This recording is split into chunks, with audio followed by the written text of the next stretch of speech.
Hey guys, welcome to another edition of Disney Dust. DisneyDwayne here, fresh from my trip to the States and back in Singapore. I just caught the movie A Wrinkle in Time, and I just want to talk about it really quickly. It's based on a book by Madeleine L'engle. This book was published in 1962, and the movie version of it, a TV movie version, actually was made in 2003, 3 years before Madeleine L'engle passed away. And apparently she didn't like it so much. What do we think about this movie? Well, stay tuned to find out. But before we start that, I'd like to read a passage from the book itself. It's a commemorative edition with an introduction by the author, and this is kind of where she comes from. She says, I write the books I do because I'm still asking the questions. Are we alone in the universe or not? I go out at night and look at the stars, hundreds of billions of stars, and think there are surely other galaxies whose solar systems include planets with thinking life. I don't believe we are alone, and that brings up more questions. When I look up at the night sky, I'm looking at time as well as at space, looking at a star 7 light years away and a star 70 light years away, or even 700 or 7,000, or, it goes on. Um, and so she sent her characters out into the galaxies and the planets and all that kind of stuff for us to sort of look at things the way she does in many ways. I feel the movie. Let's get into the movie right now without any spoilers. Is probably a lesser representation of the book. I think Madeleine L'engle wants us to imagine a lot more, and the movie kind of does that job for us, which is also one person's perspective. Jennifer Lee writes the script. Um, I don't know. She wrote Frozen. There are issues with it. So yeah. So I would say read the book. I'm showing off my Belle bookmark I got from Enchanted Tales with Belle. Read the book for sure. It's a quartet. It's got three other titles. Win in the Door, A Win in the Door, A Swiftly Tilting Planet, and Many Waters. Now let's get into the movie proper. What did I think about it? I think um, there were great child actors. Storm Reed, who plays the protagonist, as well as Derek McCabe, who plays her brother. They're both pretty good actors. And I have to say, uh, Charles Wallace, who is the brother, the little brother, he was so well. Without giving any spoilers, he was so good. Like that's all. That's all I'll say. Actually, I can't say anymore without spoiling it. And he's called Charles Wallace. That's his actual name, and his last name, of course, is Murray. Meg and him are brothers and sisters, Meg Murray. But at first, it sounds like it's his full name, which is kind of weird because they keep calling him Charles Wallace, and I was wondering why they do that.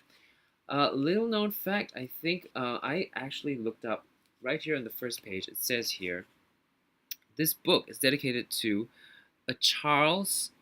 You can't really see it; it's all white. A Charles Wadsworth Camp and a Wallace Colin Franklin. Now, these two names I looked up, and the first Charles Wadsworth Camp is Madeleine L'engle's father.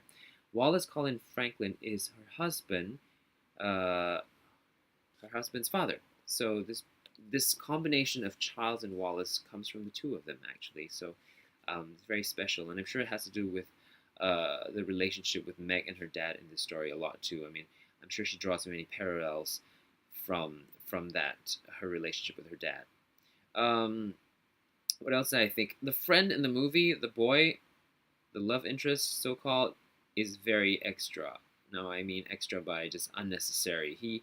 He's supposed to have the skill of diplomacy. He didn't use it any time at any point, and I just felt he was along with the ride with them, but he just didn't do anything aside from being a pretty boy or like just a love interest, which is kind of irrelevant. Costume changes were amazing. It was like a fashion show. The hair was also amazing on the three ladies, Oprah Winfrey, Reese Witherspoon, and I don't remember the other girl's name. Sorry, I don't mean to be rude.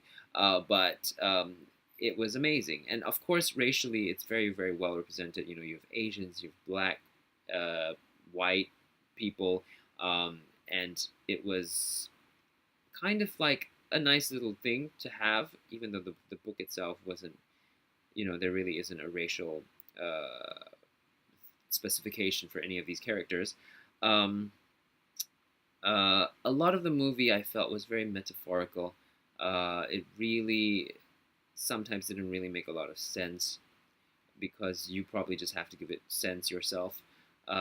Mostly about light and darkness. For example, um, the dad went away, he said, because, or rather, because he wanted to shake hands with the universe. That's so metaphorical. Like, what is in that? What do you read from that, right? So my take is, I guess that he got distracted, uh, and his distraction is part of the I guess the bad stuff that we do in life, which made him forget about his family. So wanting to shake hands with the universe is part of that evil and light that Madeleine L'engle is talking about. Evil in this movie being represented by it, personification of darkness on the planet Camazots. Uh, yeah. So a lot of metaphorical stuff in this movie. How would I rate it? I would say I give it a, I don't know, out of a 5, I would say maybe a 3. Yeah, and that's, yeah, it's being nice, I guess. Yeah, no, a 3. Decent 3. All right, what did you think about this movie? Let me know in the comments below, and don't forget to subscribe if you haven't to the DisneyDwayne YouTube channel. And let's get a discussion going in the comments. I'd love to hear from you. Also, till the next episode, I'm going to be reviewing Avatar, a Cirque du Soleil show, Toruk it's called.